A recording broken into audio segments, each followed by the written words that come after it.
veidą atskleidė prancūzų kuratorius, meno kritikas ir prancūzų aukštosios meno mokyklos direktorius Nicolas Bourriaud.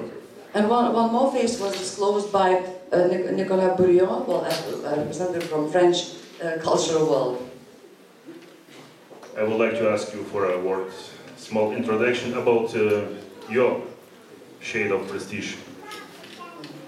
Tai tiesiog prašom pakalbėti apie jūsų prestižo niuansus, suvokiamus niuansus.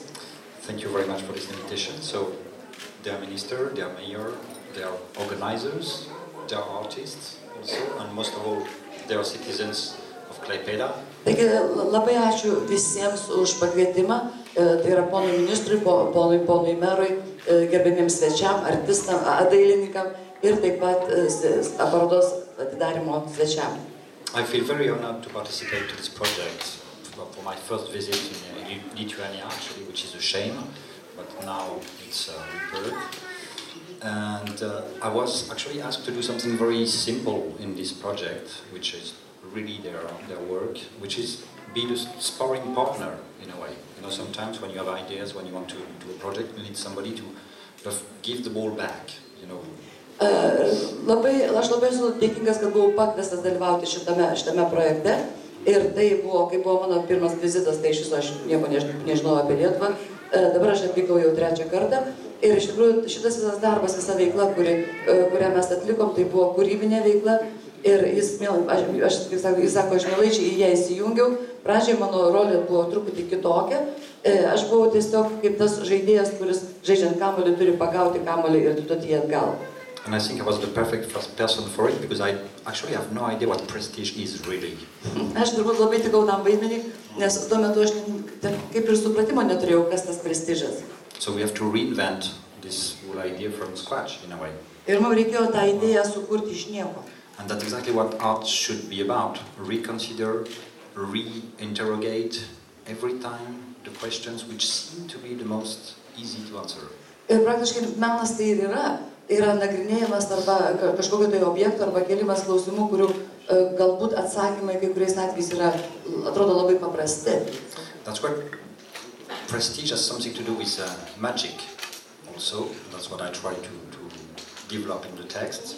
And magic and phantasmagoria, of course, are part of the same world. But it's also a term that was used by one of my favorite writers, the German philosopher Walter Benjamin, and before by Karl Marx, of course, which to describe the fact that there is a kind of collective dream.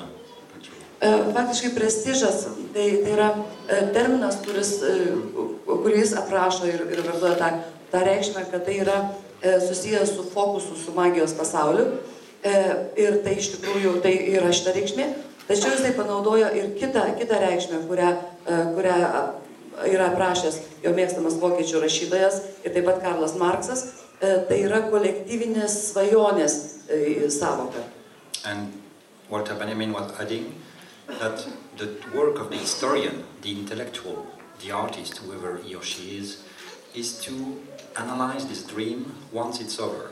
Ir būtent dailininko, menininko, kūrėjo funkcija yra suvokti tą svajonės objektą. That's what it is about. It's waking us up all the time. Ir tai yra svarbiausia, nes tai stumia mus dirbti toliau. Because the best and most beautiful definition I ever had what art is the definition that gave the fantastic poet and artist Robert Filiou. Tai nuostabiausia definicija, kurią man gyvenime kada teko girdėti, tai yra definicija, kuri nusako, kas tai yra menas, tai yra prancūzų poetas, poet, ir dailininkas, Robert Filiou. Girdėjot vardą. Which is, art is what makes life more interesting than art. Menas tai yra kažkas, kas daro gyvenimą daug įdomesnį negu menas. On this you can appreciate, of course, through this exhibition. Ja, ir būtent iš šito aspektų jūs turbūt ir turėtumėt vertinti šią parodą. Thank you very much. Ačiū labai.